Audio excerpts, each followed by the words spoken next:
मेरी स्केचिंग, अरे वाह कितनी सुंदर बैकग्राउंड की, कितना रियल बना है। सच में ये अपने कमरे में उस जगह के लिए आइडियल वॉल पीस है। ये वहाँ रहेगी। और हंसा उस स्केचिंग की जगह के साथ अपने बाकी वॉल डेकोर आइटम्स को एडजस्ट करते हुए मन में एक रूपरेखा बना रही थी। आज इंटीरियर डेकोरेटर आने वाली थी। हंसा को अपनी रूपरेखा उसे सौंपनी थी। हंसा दीवार की ओर देखते हुए खुशी से रूपरेखा बनाए जा रही थी और अंकित प्यार भरी नजरों से उसे एकटक निहारे जा रहा था। तभी अंकित की बहन रोशनी आई। वो भी भाभी के कमरे की रूपरेखा बनाने की बातचीत में शामिल हो गई। उसने हंसा की स्केचिंग को निहारते हुए कहा, ये स्केचिंग तो आपसे भी सुंदर है ना? हंसा ने उसकी बात को खुशी से दोहराया। सच, मैं जैसी हूँ इस तस्वीर में उससे कहीं ज़्यादा सुंदर लग रही हूँ। हाँ, एकदम यूनिक और लेजेंडरी ब्यूटी, रोशनी ने तस्वीर देखते हुए जोड़ा। ठीक सोचा है आपने, जब ये यहाँ लगेगी तो। पर उसका वाक्य पूरा होता उससे पहले अंकित ने उसका हाथ झंझोड़ते हुए उसे खींचा और गुस्से से बोला। क्या बोला? बोला हंसा ने। सुंदर? हंसा से सुंदर तो कुछ हो ही नहीं सकता, समझी? रोशनी सहम गई। जी, मैं गलती से बोल गई। पर हंसा को ये बहुत अजीब लगा। गलती से नहीं, ठीक कहा उसने। ये तस्वीर है, आर्टिस्टिक अप्रोच है। इसमें आर्टिस्ट ने अपनी कल्पना और कला का प्रयोग करते हुए इसे ओरिजिनल से यानी मुझसे ज़्यादा सुंदर तो बना ही दिया है। हंसा ने देखा वो बोल रही थी और रोशनी भय से पीली पड़ती जा रही थी। अंकित का चेहरा गुस्से से लाल हो गया। वो चीखने लगा। तुम इस दुनिया में सबसे खूबसूरत हो। तुमसे खूबसूरत कुछ भी नहीं हो सकता, कुछ भी नहीं। ये स्केचिंग मैंने तुम्हारी खुशी के लिए बनवाई थी, तुम्हें ये कॉम्प्लेक्स देने के लिए नहीं कि कोई आर्टिस्ट तुम्हें तुमसे खूबसूरत करके दिखा सकता है। अगर तुम्हें ये खुद से खूबसूरत लगी, मतलब अच्छी नहीं लगी, तो इसे इस दुनिया में रहने का कोई हक नहीं। कहते हुए खूबसूरत शीशे के फ्रेम वाली उस स्केचिंग को शीशे समेत जमीन पर पटक दिया। यही नहीं, वो उसे अपनी ड्रॉर से छोटी सी हथौड़ी निकाल कर उससे तब तक तोड़ता रहा जब तक वो चकनाचूर नहीं हो गई। इंटीरियर डेकोरेटर आ गई थी। अंकित उससे बिल्कुल नॉर्मली बात कर रहा था। इस जगह पर मेरी पत्नी हंसा की एक स्केचिंग लगनी है, जिसे बनाने का ऑर्डर मैंने दे दिया है। और रात में अंकित कमरे में आया और बिल्कुल नॉर्मल तरीके से रोज की तरह उसने हंसा का चेहरा अपने हाथों में लिया, उसे बड़े प्यार से सहलाया, फिर हौले से चुम्बनों की बारिश शुरू की। साथ ही उसके रूप की तारीफ भी उसकी आदत थी। वो हंसा को जहाँ भी चूमता पहले उस जगह की तारीफ जरूर करता। वो हंसा के शरीर को इतने हौले से छूता, इतना संभाल कर सहलाता कि वो मदहोश हो जाती। लेकिन आज उसे ये सब अच्छा नहीं लग रहा था। अंकित का दिन का व्यवहार से अंदर से मथे जा रहा था। रह रहकर उसकी गुस्से से लाल आंखें और रोशनी का डरा हुआ चेहरा हंसा की आंखों के आगे घूम जाता। अचानक उसने अंकित का हाथ अपने शरीर से हटा दिया। आज मेरा मूड नहीं है, वो बेरुखी से बोली। अंकित झटके से उठकर कहीं चला गया। हंसा ने ध्यान नहीं दिया। उसे लगा अंकित रूठ गया है, पर वो मनाने के मूड में बिल्कुल नहीं थी। अपनी 3 माह की अरेंज मैरिज में हंसा को सिर्फ खुशियां ही मिली थी। हंसा शादी से पहले अपने छोटे से परिवार की परी थी। मम्मी पापा बड़े भैया सब जान छिड़कते थे उस पर। वो फ्रीलांसर ग्राफिक डिजाइनर थी। घर बैठे अपने लैपटॉप पर वो डिजाइन बनाती और भेज देती। पैसे उसके अकाउंट में आ जाते। भावनात्मक समस्या का सामना करने का उसका पहला मौका था।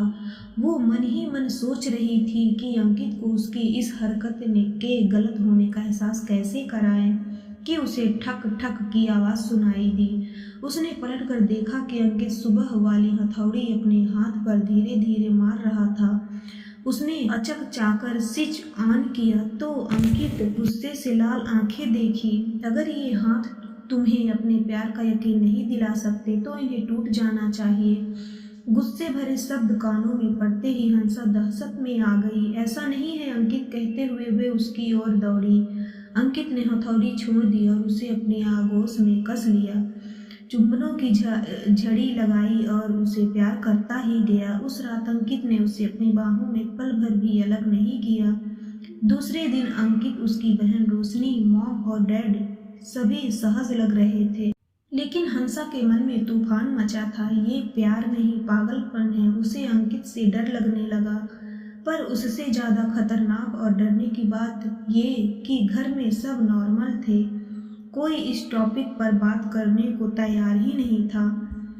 मायके जाऊंगी तो इस टॉपिक पर बात करूंगी, हंसा सोचती। सुनिए, 4 माह हो गए, सोचती हूँ कुछ दिनों के लिए मायके हो आऊं। हंसा एक दिन प्यार से अंकित से बोली, क्यों, मेरे प्यार में या मेरे घर में तुम्हें कोई कमी लगती है? अंकित ने उतने ही प्यार से पूछा। कमी कोई नहीं है, पर वो भी तो मेरे रिश्ते हैं, उनसे भी तो प्यार है मुझे। हंसा के ओंठों पर अंकित ने उसके इतना कहते कहते उंगली रख दी, फिर उसके ओंठ अपने ओंठों में ले लिए। बहुत देर उसके ओंठ नहीं छोड़े तो वो तड़प उठी। उसने खुद को छुड़ाया तो अंकित उसका चेहरा अपने हाथों में लेकर उसके होंठों पर फिराते हुए बोला, तुम्हारे होंठ शुद्ध कर रहा था, जिन पर मेरे अलावा किसी के प्यार का जिक्र आया था। फिर अचानक उसका चेहरा कठोर हो गया और आंखें जलने लगी। वो सख्त लहजे में बोला, तुमने बेइंतहा प्यार करता हूँ, इसलिए माफ कर रहा हूँ। आइंदा कभी मेरे अलावा किसी और के प्यार का जिक्र तुम्हारे होंठों पर आया तो उन्हें शुद्ध करने का कोई और तरीका सोचना पड़ेगा। हंसा बुरी तरह सहम गई। उसके गले में आवाज अटक गई, पर अंकित तुरंत ही सामान्य होकर प्यार जताने लगा।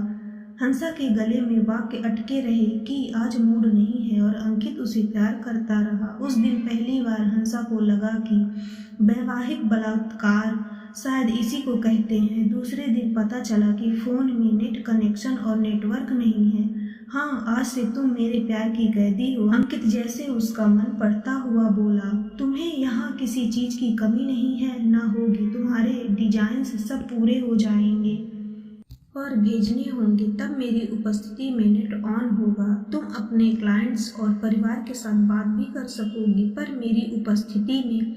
वैसे तुम्हें मुझसे कोई खतरा नहीं है, प्यार करता हूँ तुम्हें, वो भी बेपनाह। हंसा कांप उठी। उसके बाद तो हर रात जैसे एक नई यातना बन गई। पागलपन को प्यार कहने वाले इंसान को मन ना होते हुए खुद पर अधिकार देना। लेकिन हंसा को मम्मी ने जिंदगी सामना करने के कुछ गुर सिखाए थे। वो घर वालों से अंकित की उपस्थिति में बिल्कुल सामान्य होकर बात करने लगी।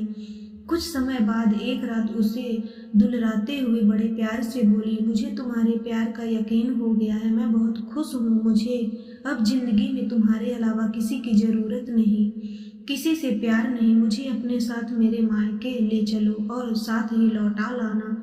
मुझे वहाँ से बस अपने सर्टिफिकेट्स लाने हैं, मैंने कहाँ रखे हैं याद नहीं। मैं ही उन्हें ढूंढ पाऊंगी, कोई और ढूंढ कर भेज नहीं पाएगा। अंकित ने तुरंत फ्लाइट बुकिंग करा ली। उसके मायके पहुंचकर भी वो उसे एक पल को अकेला नहीं छोड़ रहा था। आखिर वापसी की फ्लाइट के लिए निकलने का समय हो गया तो हंसा चीख पड़ी। उसने अंकित के सामने ही रो रो कर सब बताना शुरू कर दिया, पर अंकित मुस्कुराता रहा। उसने जेब से एक चाकू निकाला और बोला, मैंने तुम्हारे खराब व्यवहार और उसकी वजह से अपनी मॉम और मेरे जीवन को भावनात्मक खतरे की रिपोर्ट अपने लोकल पुलिस स्टेशन में लिखा रखी है। अगर तुमने मेरे साथ चलने में आनाकानी की तो मैं चाकू से अपने हाथ की नस काट कर तुम पर आत्महत्या के लिए उकसाने का इल्जाम लगा दूंगा। दरवाजा खुला। पुलिस ने एक सच्ची रिपोर्ट भी लिखी है। इंस्पेक्टर अंदर आते हुए बोले, तुम्हारी उपस्थिति में अपने परिवार से होने वाली बातों में हंसा ने इशारों में भनक दे दी थी।